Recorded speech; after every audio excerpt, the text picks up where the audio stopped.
Thank you, Grandmaster.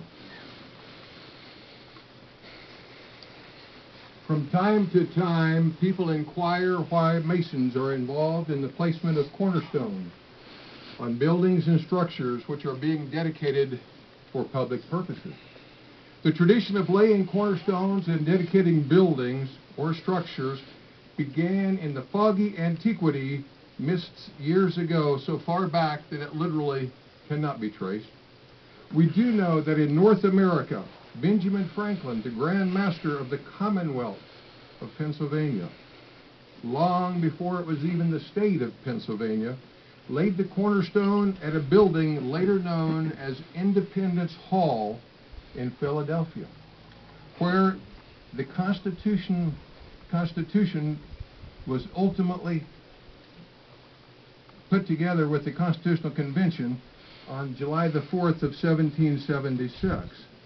A few years later, in 1793, our first Masonic president, George Washington, in full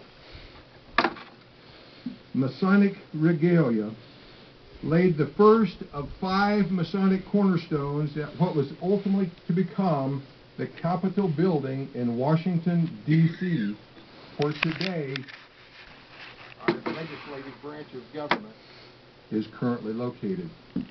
Most of the federal buildings, in fact, at our nation's capital have Masonic cornerstones, and that's not unusual in light of the fact that the entire area of Washington, D.C. was laid out and designed by a French Mason named Lafont, who was an engineer.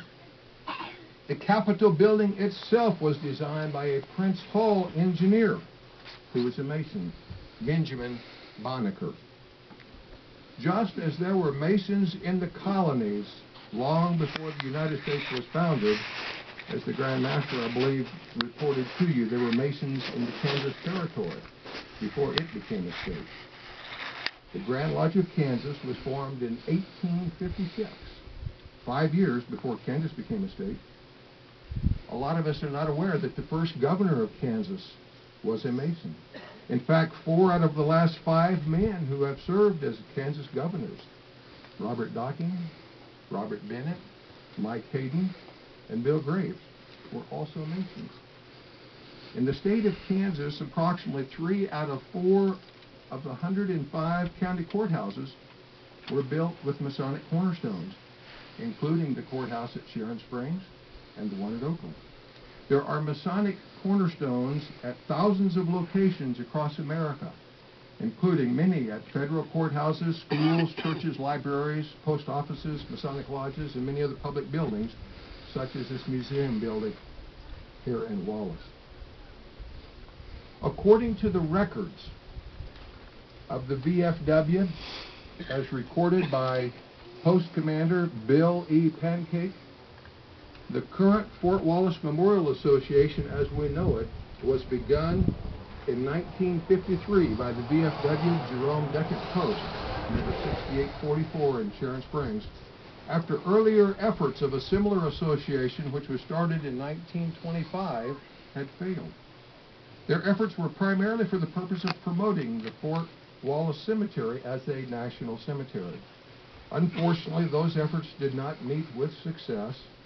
The officers of the organization at that time were Mendel Bucher, President, Bill E. Pancake, Vice President, John Locke, Secretary, Frank Madigan, Treasurer, and the following members of the board: Bill Ward, Johnny Lucas, Harold Flickenstein, Warren Bates, and R.F. Brock. That group was able to set up a museum in the Wallace Oddfellow Lodge in City Council office over 50 years ago, primarily with the help of Edith Cree, who was the first curator, usually working without pay.